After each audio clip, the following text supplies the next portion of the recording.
எல்லோருக்கும் வணக்கம். இன்றைக்கி நம்ம விமென்ஸ் வெல்னஸ் பற்றி பார்க்க போகிறோம். டிசீஸ் வந்து எல்லாருக்கும் ஒன்று தான், மென் விமன் எல்லாருக்கும் ஒன்று தான். பட் அந்த ட்ரீட்மெண்ட்டில் வந்து நல்லா குணமாகிறது அப்படின்றது மென்னுக்கும் விமனுக்கும் கொஞ்சம் டிஃபர் ஆகும். ஏன்னா ஒரு முக்கியமான ஃபேக்டர் இருக்குது, அது பிளட்டில் இருக்கிற ஹீமோக்ளோபின் லெவல். இது வந்து பார்த்திங்கன்னா மென்னுக்கு வந்து நார்மலாகவே இருக்கும். விமனுக்கு வந்து ஹீமோக்ளோபின் அளவு வந்து கொஞ்சம் கம்மியாக இருக்கும். ஏன்னா ஏஜ் அட்டன் பண்ணதுக்கப்புறம் ஒவ்வொரு மாதமும் பீரியட்ஸில் வந்து அவங்க பிளட் லாஸ் ஆகிறனால ரத்தத்தில் ஹீமோக்ளோபின்னு சொல்லுவோம், அதோட அளவு குறைஞ்சிரும். ஹீமோக்ளோபின் வந்து ஆக்சிஜனை எடுத்துகிட்டு போய் நம்ம உடம்பு பூரா சப்ளை பண்ணோம்.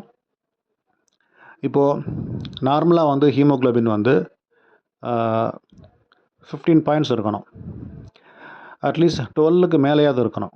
12க்கு கீழே போயிடுச்சுன்னா அனீமிக்னு சொல்லுவோம், அனீமியா. இப்போ இந்த அனீமியானா ரத்த சோகைன்னு அர்த்தம்.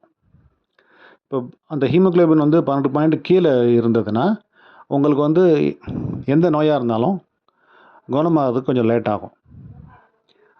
இதே உங்களுக்கு ஹீமோக்ளோபின் ஹெல்த்தியாக இருக்கிறவங்களுக்கு சீக்கிரம் ரெக்கவர் ஆயிடுவாங்க.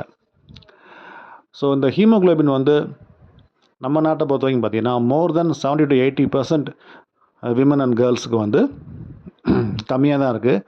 மக்கள் அனிமிக்காக தான் இருக்காங்க. இதுக்கு ரீசன் வந்து பார்த்திங்கன்னா அயன் அதிகமாக இருக்கிற உணவு வந்து கம்மியாக சாப்பிட்றது ஒரு காமன் காஸ் அது.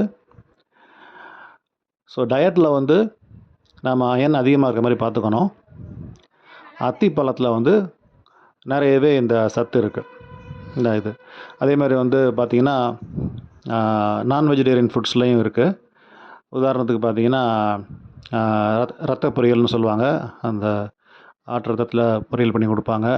அதே மாதிரி சுவரொட்டி, ஈரலில் வந்து நிறைய ஹீமோக்ளோபின் இருக்குது, அயன் இருக்குது. அந்த அயன் எடுத்துக்கலாம். ஸோ உங்களுக்கு விருப்பமால எடுத்துக்கோங்க. இதில் பார்த்திங்கன்னா உங்களுக்கு இந்த அத்திப்பழம் வந்து இப்போல்லாம் டிபார்ட்மெண்ட் ஸ்டோர்லேயே கிடைக்கிது, அதை எடுத்துக்கலாம். இது மூலமாக வந்து எந்த நோயாக இருந்தாலும் உங்களுக்கு சீக்கிரம் குணமாகிடும். இந்த இமேஜில் காட்டுற மாதிரி தான் அத்திப்பழம் இருக்கும். இது வாங்கி சாப்பிட்டுக்கலாம். வயிறு வலி உள்ளவங்களும் சாப்பிட்லாம், ஈஸியாக டைஜஸ்ட் ஆகும். இது உங்களுக்கு விருப்பம் இல்லை இதில் அந்தளவுக்கு ரிசல்ட் இல்லைன்னா நீங்கள் மெடிக்கல் ஷாப்பில் அயன் டானிக்கோ இல்லை அயன் கேப்ஸுலோ சாப்பிட்டுக்கோங்க. Good luck.